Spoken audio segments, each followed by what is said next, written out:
오늘 우리에게 주신 하나님의 말씀은 구약 성경에서 봅니다. 구약 성경 954쪽 전도서 7장 6절 말씀을 장성 목사의 정역본으로 봉독합니다. 어리석은 사람 곧 우매자의 웃음소리는 솔밑에서 가시나무에 타는 소리 같으니 이것도 헛되니라. 아멘. 오늘 우리는 성령님 아래 성경 위에 하나님의 말씀을 듣기를 원합니다. 오늘 여러분들이 주목하실 설교 제목은 담배완입니다. 여러분들이 설교 제목을 들으셨을 때에 여러분들은 이런 생각을 가지셨을 것입니다. 분명히 오늘 담배의 위해성에 대해서 경고하시려고 하는구나. 드디어 목사님이 칼을 뽑으셔서 담배 피우는 사람 끊으라고 말씀하시고 담배 피우면 안 된다고 말씀하시려고 하는구나. 이렇게 생각하셨으면 여러분 틀렸습니다. 그런 상투적인 얘기는 설교하면 안 됩니다. 그게 무슨 말인고 하니 설교 이전에 이미 다 알고 있는 거 왜 설교합니까? 그건 설교가 아니라 잔소리가 되는 것이겠지요. 그래서 설교는 그렇게 하는 것이 아니다. 이 말씀을 드리고 싶습니다. 제가 가끔 설교 중에 인터넷이나 또 필라델피아에서 방송을 듣는 이들을 위해서 제가 조직신학 교수라고 하는 것을 밝힐 때가 가끔씩 있습니다. 그 이유는 제가 설교하는 방식이 아주 독특하고 그 다음에 성서의 지평을 열려고 하는데 특별히 기존의 설교 패턴이나 패러다임과 너무 다르기 때문에 사람들이 혹시 목사님이 호사가 아닌가 하는 우려를 가질 수 있어서 그걸 불식시키기 위해서 그걸 밝힌다는 거, 구태여 무슨 자랑하려고 하는 것은 아니라는 거 여러분들이 이해하실 줄로 믿습니다. 오늘 말씀을 하였을 때에 여러분들은 제가 어떤 성경에다가 어떤 것을 이렇게 틀을 맞춰서 끼워 넣는다고 여러분 절대 그렇게 생각하시지 마십시오. 그건 조직신학에서 절대적으로 금하는 것이고 성경 해석학에서 언급하고 있는 것입니다. 제가 어찌 그 학문의 기본도 어겨가면서 설교할 리가 있겠습니까? 그래서 오늘 우리들이 담배에 대해서 생각을 하려고 하는데 제가 이 설교와 관련된 스토리가 있습니다.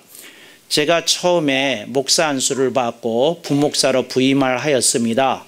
그래서 제가 교회 학교 전반에 대한 것을 이렇게 지도하게 되었는데 어느 날 우연히 내가 비밀스러운 현장을 목격하게 되었습니다.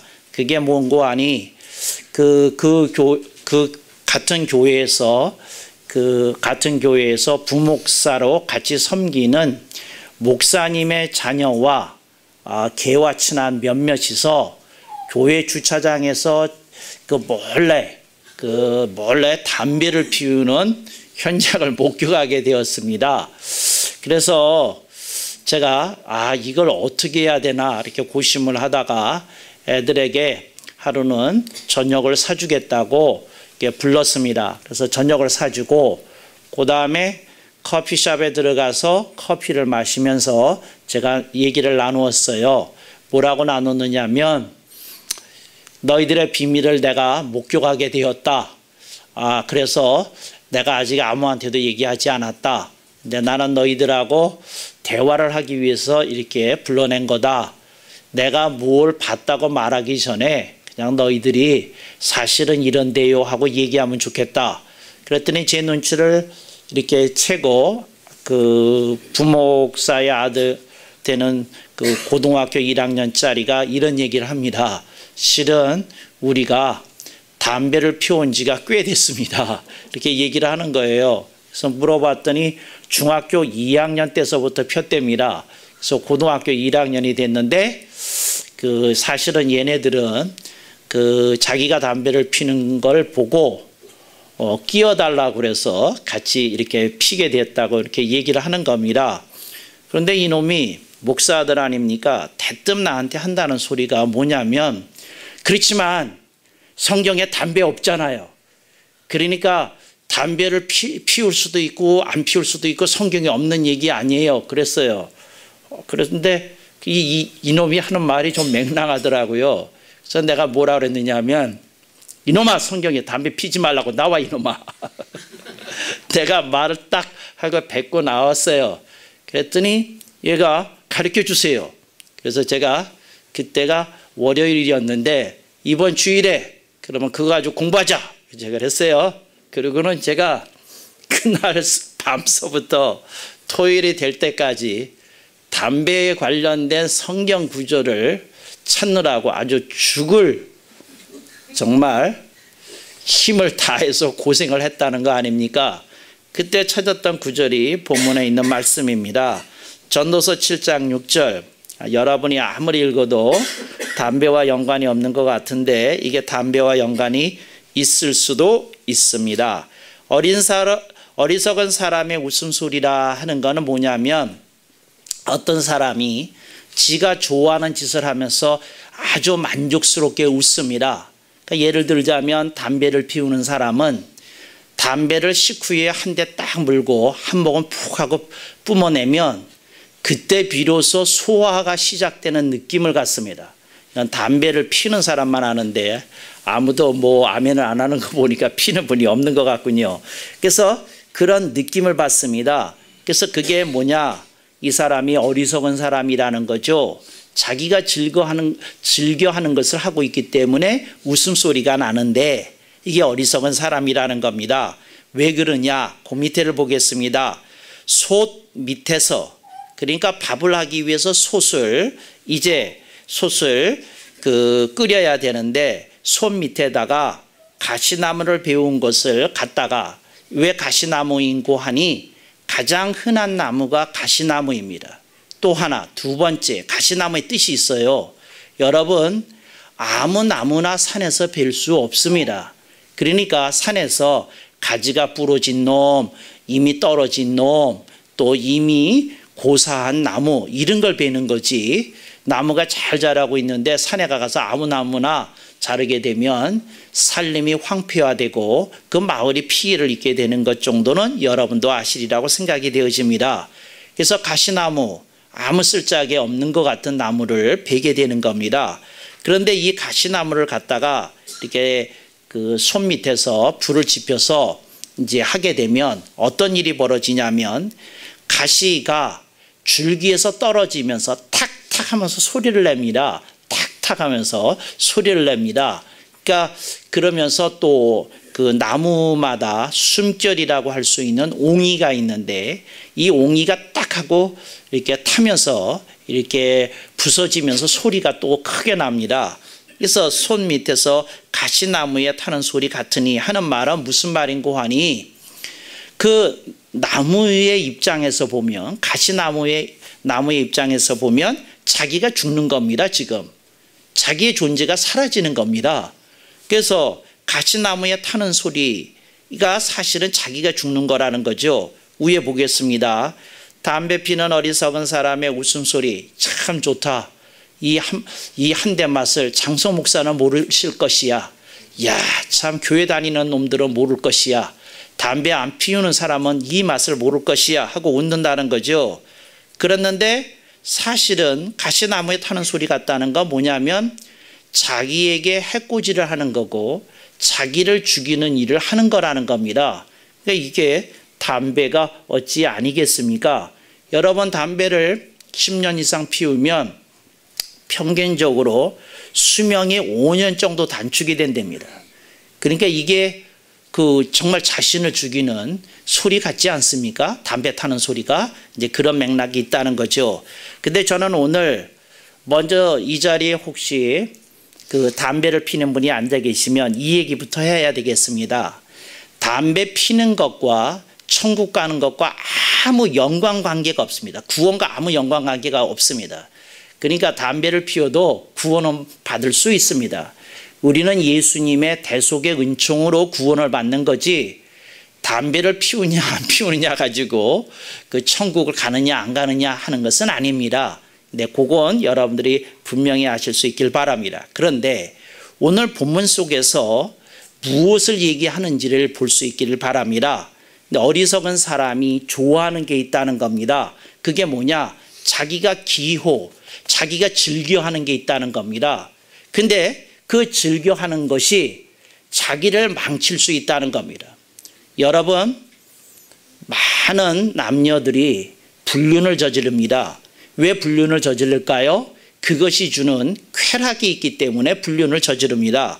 그런데 그 불륜을 저지르는 사람이 좋다고 웃는다고 한다면 마치 그것은 손 밑에서 가시나무의 타는 소리 같다는 겁니다. 그래서 오늘 메시지의 첫 번째가 뭐냐? 여러분 자신이 기호를 고집하면 안 된다는 겁니다. 그러니까 여러분들이 어떤 기호가 있어요. 이건 내가 즐겨하는 것이야. 이건 내가 좋아하는 것이야. 이런 것이 있습니다. 그런데 그것이 만약에 그 기호가 당신에게 해를 끼치는 것이고 당신에게 더 나쁜 결과를 가져다 줄 수 있는 것이라면 그걸 고집하면 안 된다는 겁니다. 그래서 그 중에 가장 대표적인 것이 담배이기 때문에 오늘 본문이 담배와 연관이 되기 때문에 그것을 설교 제목으로 한 겁니다. 그래서 여러분이 즐겨하는 어떤 일들이 있습니다. 그런데 그 기호 고집하면 안 됩니다. 제가 아는 어떤 이들이 많이 자기의 취미생활에 빠져 살아요. 제가 아는 어떤 아주머니는 일주일에 5일을 등산을 합니다. 그래야지 스트레스가 풀린대요. 근데 이분은 또 특이하게도 일이 끝나고 나서 저녁서부터 뭐 새벽까지, 한 새벽 2시까지 등산한 걸 그렇게 또 좋아합니다. 그런데 그래서 일주일 내내 하여튼 5일은 해야지 몸의 스트레스가 풀리고 뭐하고 그런다고 그러면서 그걸 고집하면서 사셔요. 또 얼마나 자랑하는지 몰라요. 목사님 저 따라오지 못할 겁니다. 저는 어떤 남자든지 자신 있습니다. 그러면서 뭐 자랑을 됐다 해요. 그런데 이분이 그렇게 등산에 빠져 살면 안 되는 겁니다. 왜 그러냐? 저녁에 남편 얼굴 보지 못합니다. 왜? 새벽 1시나 2시에 들어오니까. 물론 밥은 해놓고 나가지만 또 애들 얼굴도 보지 못합니다. 그러니까 자기 스트레스 풀겠다고 자기가 즐겨하는 등산을 하는 건 이해가 되는 측면이 있지만 이렇게까지 기호를 고집하면 안 되는 겁니다. 그러니까 여러분들이 어떤 일을 하는데 그 기호 고집하면 안 됩니다. 예를 들자면 제가 아는 어떤 청년은 자기 수입의 그 50% 이상을 자동차에다 투입을 해요. 그러니까 자기의 아이덴티티가 자기 자동차예요. 그래서 자동차를 가꾸고 보호하고 튜닝하고 그런 데다가 늘 돈을 쓰면서 그걸 자기와 동일시를 하면서 지냅니다. 그런데 여러분, 자기 수입의 50%를 자동차에 쏟아 넣는 게 이게 정상입니까? 이거 정상 아닙니다. 그래서 제가 여러분에게 말합니다. 여러분에게 어떤 기호가 있을 것인데 그 기호를 고집하면 안 된다는 겁니다.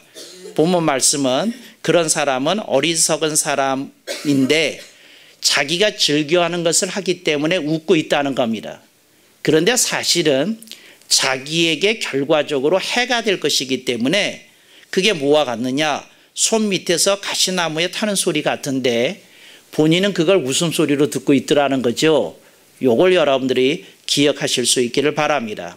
기호와 비슷한 말이 있습니다. 두 번째, 그게 선호입니다. 선호라는 말은 뭐냐면 나는 이걸 선호해요 하고 얘기를 하는 겁니다. 그래서 기호가 있고 선호가 있습니다. 그러니까 기호라는 것은 여러분들이 자주 하는 겁니다. 여러분들이 꾸준하게 하는 겁니다. 이게 기호입니다. 그런데 여러분이 좋아하는 겁니다. 여러분이 맛들여진 겁니다. 이게 기호입니다.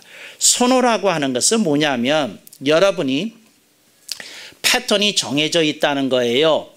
저는 생선 싫어하는데요. 이게 선호입니다. 기호까지는 아니에요. 그런데 선호입니다. 저는 생선 싫어해요. 저는 채소 싫어하는데요. 저는 돼지고기 싫어하는데요. 저는 뭐 싫어하는데요. 이게 선호입니다. 예를 들자면 이게 선호입니다. 그런데 여러분들이 어떤 때 어떤 얘기를 합니다. 어떤 걸 선호를 해요.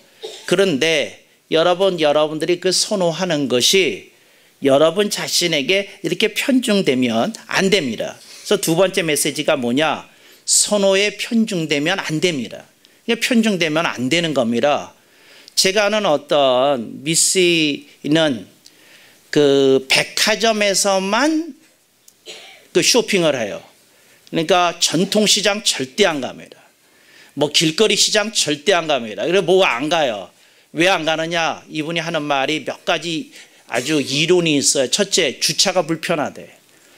둘째, 옷 입고 다니는 사람들이 꼬질꼬질하대. 우선 그래서 눈을 버린다는 거예요. 자기 스타일을 버린대. 그래서 거기 간대. 그 다음에 세 번째, 그 위생을 믿을 수가 없대요. 그래서 자기는 백화점만 한다고 그러면서 그런다는 거예요. 근데 여러분, 인생 이렇게 살면 안 됩니다. 내가 감히 얘기하는데 이렇게 살면 안 됩니다. 백화점을 좋아할 수는 있습니다. 그렇지만 전통시장이 어때서요? 전통시장도 좋아할 줄 알아야지. 저는 이런 사람 새누리교회 등록하는 거 반대할지도 몰라요. 그게 뭐냐면 전통시장에서 길거리에서 어떻게 먹어요? 어휴, 위생상태가 걱정이 돼서요. 새누리교회 이거 다니면 안 되는 분들입니다. 이런 분들. 정말이에요. 라면 싫어한다는 분도 내가 싫어하고 하여튼 이러는데 제가 무슨 말을 하려는지 여러분 기억하십니까? 선호에 너무 편중되면 안 됩니다. 여러분들이 스스로 자신을 어떻게 이렇게 다듬기 위해서 뭐를 하는 건 좋은데 여러분이 너무 자신을 얽매이게 만들고 어떤 틀에다가 자신을 감싸는 거 이게 바람직한 일이 아니다. 그래서 선호에 뭐라고요? 편중되면 안 됩니다. 여러분 여자의 자유는 헤어스타일에 있는 겁니다. 근데 처녀 때서부터 죽을 때까지 똑같은 헤어스타일을 한다. 당신이 장성 목사가 아니라면 그딴 짓 하면 안 되는 겁니다. 목사님은 그런 짓을 해도 용서를 받지만 여자는 그딴 짓을 하면 주님이 그러실 거예요. 쟤는 남자로 태어나게 할 걸. 그것도 목사로 만들 걸. 괜히 여자로 만들어서 제 얼굴을 볼 때마다 헤어스타일이 짜증이 나는구나. 제가 농담입니다만 주님이 그러실지 몰라요. 여러분 선호에 편중되면 안 됩니다.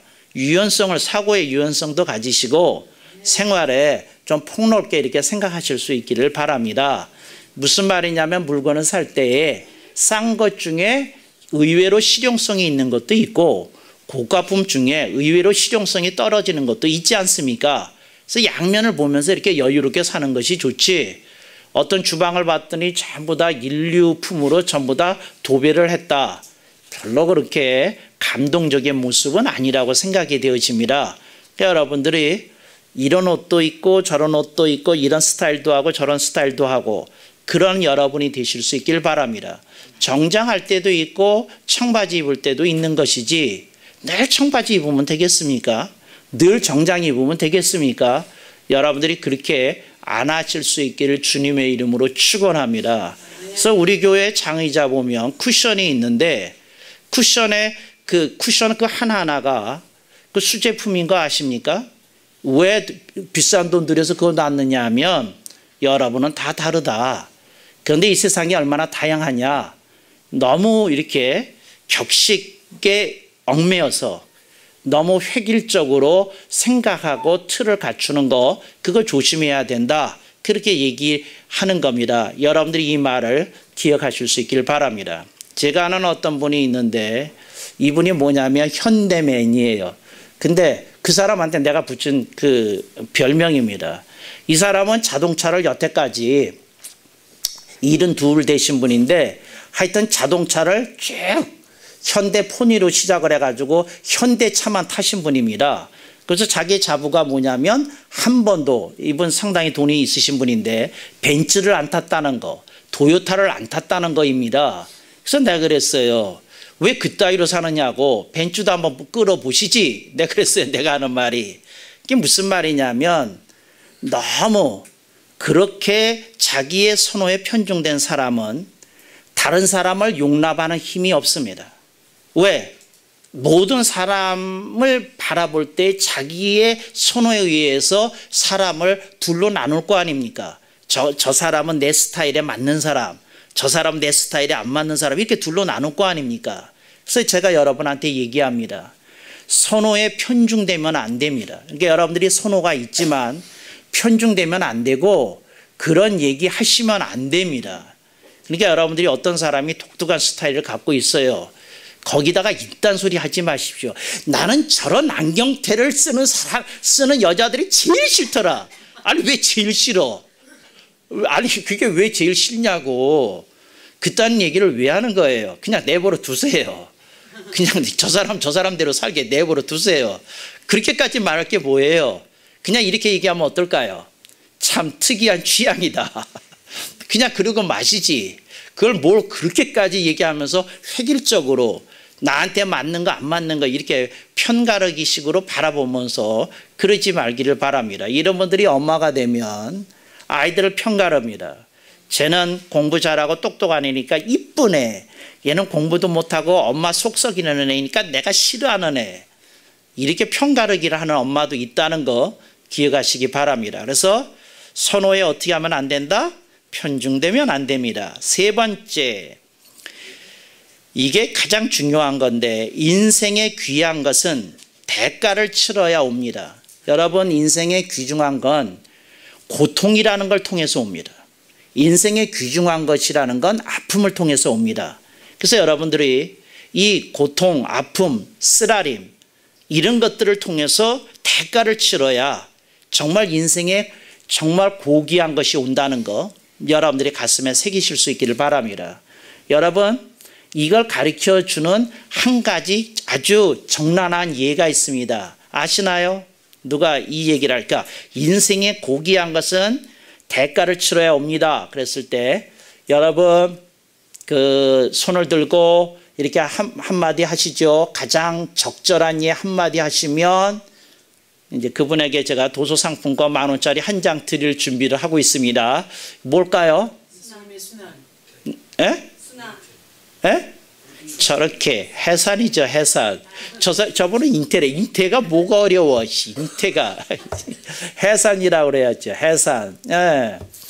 그 해산이 어려운 거예요. 출산도 틀린 말이에요. 해산이 맞는 말이에요. 그러니까 뭐냐면 여자가 이렇게 낳으려고 할 때를 해산이라고 그래요. 출산은 이미 난 거예요. 이미.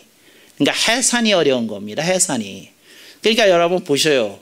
한 생명을 얻기 위해서, 한 존재를 얻기 위해서, 한 인격을 얻기 위해서 그 산모가 얼마나 진통의 과정을 거칩니까? 주님이 말씀하시는 겁니다. 얘야 기억해라. 고귀한 것은 대가를 치러야 오느니라. 남자들은 해산을 하지 않기에 대가를 치러야 되는 걸 모르는 멍청이가 맞느니라. 이런 얘기를 여러분들이 기억하실 수 있길 바랍니다. 그래서 남자들이 그 고통을 모르잖아요. 그래서 여러분 해산시대에 들어가면 여자들이 다 남편 욕을 합니다. 왜 욕을 하느냐? 너는 이 고통 모르지? 이런 욕을 합니다. 인생의 고귀한 것은 뭐를 치러야 옵니다? 대가를 치러야 옵니다. 그래서 여러분 인생의 고귀한 건 대가를 치러야 오는 겁니다. 근데 이 대가를 치르지 않고 여러분이 뭘 하겠다는 거, 이루겠다는 거, 이건 난센스입니다. 몰상식입니다. 그러니까 여러분들이 나는 별로 고생을 안 한 것 같은데요. 그러니까 당신이 그래서 그게 안 된 겁니다. 여러분 인생에 고귀한 것은 대가를 치러야 옵니다. 아하, 이런 것이 있겠구나. 이런 아픔이 있겠구나. 이제 이러는 거 옵니다. 오늘 우리와 함께 예배를 드리는 아이가 틱 장애가 있는데 이렇게 생각해야 됩니다. 인생의 고귀한 건 대가를 치러야 오는 것인데 얘를 얼마나 그 하나님이 인물로 키우시기 위해서 이런 과정을 거치게 하실까. 이제 뭐 이런 마음을 갖는 것이 필요하다는 거죠. 하나님이 그런 마음을 가지고 여러분에게 나아가실 수 있기를 주님의 이름으로 축원합니다. 중국 고전 얘기를 한마디 하겠습니다. 맹자가 평생을 품고 다닌 인물이 있습니다. 여러분 아십니다.